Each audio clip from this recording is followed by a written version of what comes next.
You mean up on to make it? Right. And you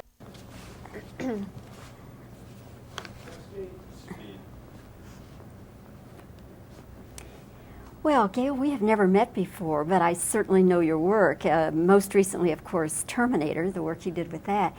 And now this film, Aliens, which I think everybody is predicting is going to go through the roof, so you have to be feeling very happy and on a very high level at the moment. But in reading about it, I see that you actually didn't start on this film until the end of September, so for all practical purposes, you had 9 months to do the film, right? I think, well, part of the process, of course, is pre-production, which began in May. But absolutely, the filming did not begin until the very last day of September. That must have been a terrific pressure to do a picture of this scope in that time frame. It's daunting, but you don't think about it, you just do it. Because if you were to think about it, it would preclude you, I think, from being able to cope.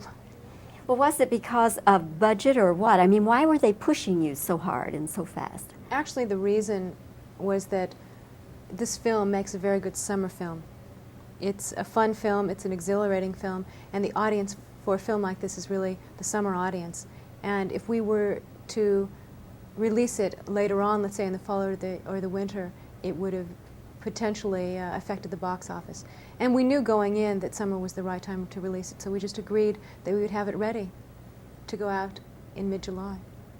Supposing Sigourney Weaver had not been available or didn't want to do it, then what would your options have been? I don't think we could have made the film. We certainly couldn't have made this script, because the script revolves entirely around the central Ripley character. And I would not have wanted to have seen this film, and I don't think perhaps the audience would have accepted another Ripley. You couldn't have, let me just back up and say, was there any contingency plan, like having another character and just explaining something happening to Ripley? The ideas were tossed around when someone raised the issue that perhaps Sigourney would either be unavailable or unwilling to reprise the role. And we basically said, well, then it's a different ballgame. The film would have to have a completely different storyline. And I don't think we would have been able to achieve the effectiveness that we have with the film. Yes, I quite agree. Were you and your husband, Jim Cameron, the director, were you at all intimidated by the fact that here was Ridley Scott, who'd had such wonderful success with the first one? I think Ridley Scott's a great filmmaker, and I think that he made the definitive science fiction horror film. So we took a different tact. Instead of saying, we want to top Ridley Scott, instead we took the approach of, we want to do something different from what Ridley Scott did. We want to make this an action film. We want to make it about a character as opposed to perhaps just a claustrophobic environment, a funhouse feeling. And I hope we've managed to take it outside of a direct comparison to the Ridley Scott film and have it judged on its own merits. Did he not want to do it? I'm really not sure of the dynamics with Ridley. I know that he was in post-production on Legend at the time that we were in pre-production, so perhaps it was as a result of his unavailability. And was it because of the success that you and Jim Cameron had with Terminator that you people were approached for this? I think that was a major factor. Jim was approached prior to the time that Terminator started shooting as a possibility as a writer for the screenplay of Aliens without the attendant duty of directing it. And once Terminator was released and Jim established himself as a viable director, then that additional hat was offered to him as well. Gail, do you think Aliens is too scary? It's much harder for me to be objective about it because I know when it's scary and when to relax. But for the most part, I haven't heard of anyone leaving the film saying, I don't think I would have sat through it if I'd known in advance what the experience would be like. I think people instead have been leaving the theater exhilarated and perhaps even exhausted. For sure exhausted. I'm going to share something with you. Maybe I shouldn't, but I will anyway. when I reviewed Alien, and I went on about, you know, the wonderful filmmaking, et cetera, et cetera, et cetera, but I also found it gross, and I mean, I was totally grossed out by some of it. And somehow it just came out. I said, if you insist on seeing this film, after all I've told you, then I think you should take a barf bag and an extra pair of pants. Couldn't believe I said it. And the line has haunted me ever since, as you might imagine. Now, my point in telling you this is that I really think this time I'm going to recommend, never mind the barf bag and the extra pair of pants, take along a paramedic. Paramedic. That's a great one. Maybe they'll have one standing by in the theater to revive people in case it's a little too much for them. But you know, when you get a bunch of, some of them quite hard-boiled critics, and they come out and say, my heart was just pounding. For the last hour it has just been pounding. I mean, you have to sort of wonder what this is going to do to Joe Blow, who comes in off the street, maybe not knowing what to expect at all. I think that audiences, even if they're critics and filmmakers, whatever, if they're involved in the story, they are no longer wearing their hat as perhaps critic.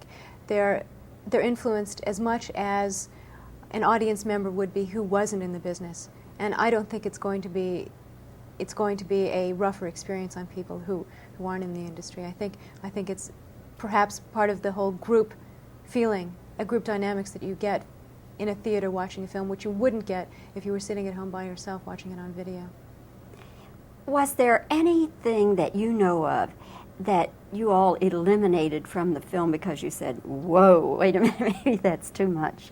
There were some shots of aliens and some scenes that seemed a little horrific, and we tried to step away from, as you put it earlier, grossing people out. We didn't want this to be a splatter film. We preferred it to be an action film. Well, that it is, as they say in spades. It's a fantastic film, and I'm sure that you and Jim Cameron, everybody who worked on it, must be terribly proud of it. Last night the audience clapped 5 or 6 times. I don't know when I've had that experience in a theater. So thank you for talking with me today, and I just know you're going to have a terrific hit with this. Thank you. Thank you very much. Nice interview. Thanks, Gail. Keep tape rolling. We're going to do this little twist around here, huh? Yeah, bring it a little bit farther. She likes to reel this. There? A little bit farther, that's it. Okay. And you don't like looking at anybody, right? Right. And shoot me as widely as you can. Okay. Okay. And you're still rolling, right? Okay. Gail, it seems like 9 months is a very short time to work on a film of this scope. Was it because of budget, or why were they pushing you along so fast?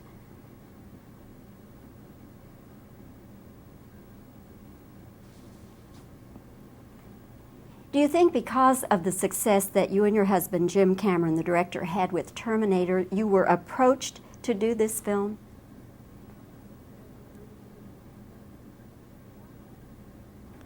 Why did Ridley Scott not do the film?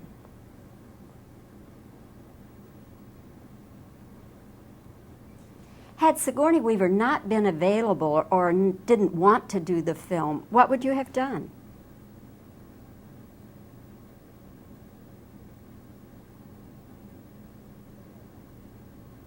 Were there any contingency plans in case Sigourney didn't want to do the film or couldn't?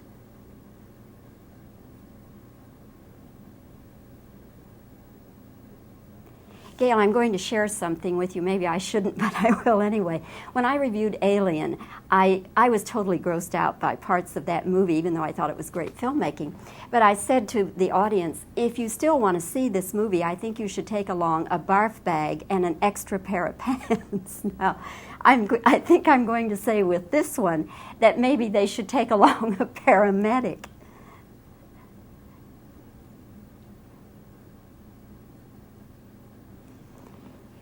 when you sit in an audience with a bunch of hard-boiled critics, as we did last night, and you hear them afterwards saying, my heart was just pounding up, so scary. You know, you have to wonder what the guy off the street's going to do as far as reacting to this film.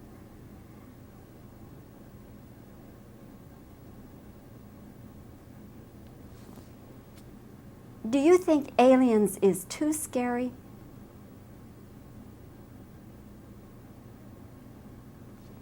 Were there any scenes or effects in Aliens that you and Jim Cameron, the director, decided, hey, you know, that's just a little much, let's not do that?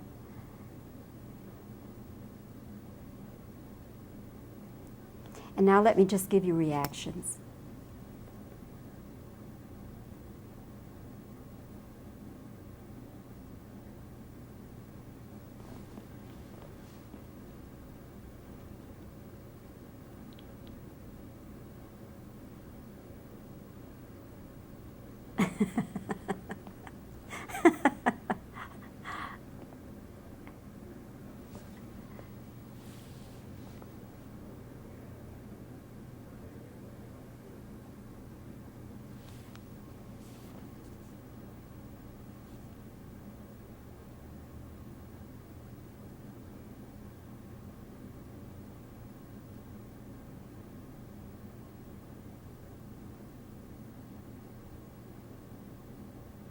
Okay.